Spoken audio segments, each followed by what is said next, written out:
Ya betul, ini Didik TV KPM bersama dengan hos anda, saya Din, dan pada hari ini kita nak mengetahui lebih lanjut berkenaan dengan pentaksiran bilik darjah ataupun PBD, tahap penguasaan dan standard prestasi, di mana bukan sahaja guru dan juga murid-murid tapi kita sebagai ibu bapa perlu mengetahui berkenaan dengan PBD ni untuk kita tahu perkembangan murid-murid. Jadi untuk seterusnya saya persilakan Cikgu Amran, silakan Cikgu. Okey, terima kasih Din. Selamat. Okey, tadi kita dah menerangkan tentang kepentingan dia. Sekarang kita melihat kepada tahap penguasaan. Iaitu dalam pentaksiran bilik darjah ini kita ada 6 tahap penguasaan. Yang tahap penguasaan ini kita pecahkan pada tahap penguasaan 1, tahap penguasaan 2, tahap penguasaan 3, tahap penguasaan 4, tahap penguasaan 5 dan tahap penguasaan 6. Jadi di sini nantilah apabila guru-guru mengajar berdasarkan pada standard pembelajaran tersebut, mereka akan diberi pada tahap penguasaan ini.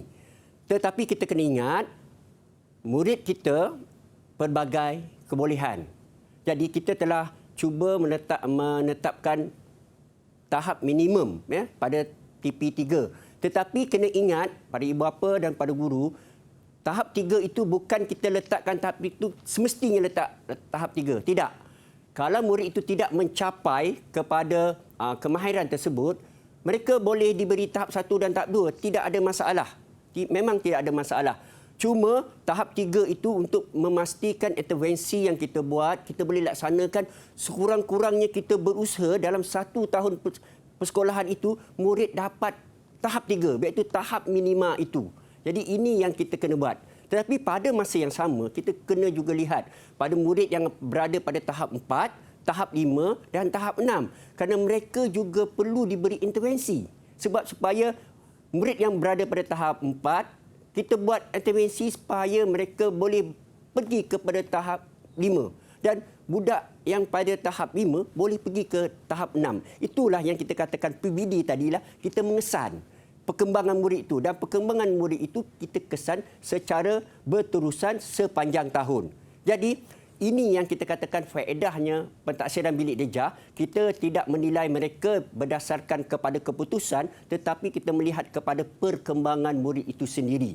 Dan kita melihat juga kepada pengetahuan murid, kepada kemahiran murid, pada nilai murid. Jadi TP-TP itu kita berikan berdasarkan kepada yang saya sebutkan tadilah, iaitu pengetahuan, kemahiran dan juga nilai. Iaitu nilai sikap murid yang ada di dalam bilik darjah semasa guru-guru melaksanakan aktiviti berkumpulan. Yang kita katakan aktiviti berkolaboratif.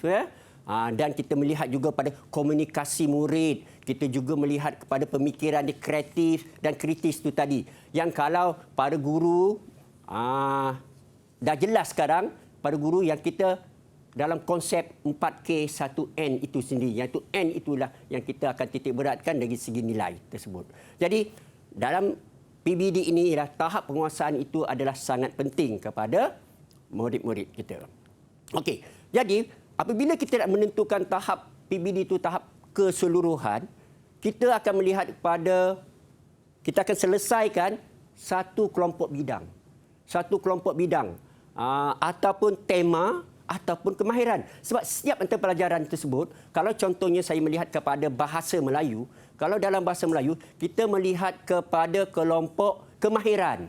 Kita nak murid kita mahir bercakap, seperti Din kan, mahir bercakap. Kita nak hasilkan murid yang sebegitu, murid yang mahir. Dan juga kita nak murid yang dapat bersoal jawab, mengeluarkan idea kreatif dan kritis. Jadi itu yang kita nak. Okay. Dan pada masa yang sama juga, kita akan juga melihat kepada tema. Contohnya dalam mata-mata pelajaran seperti mata pelajaran sains, matematik, dia berdasarkan kepada tema-tema tertentu atau kandung-kandungan tertentu.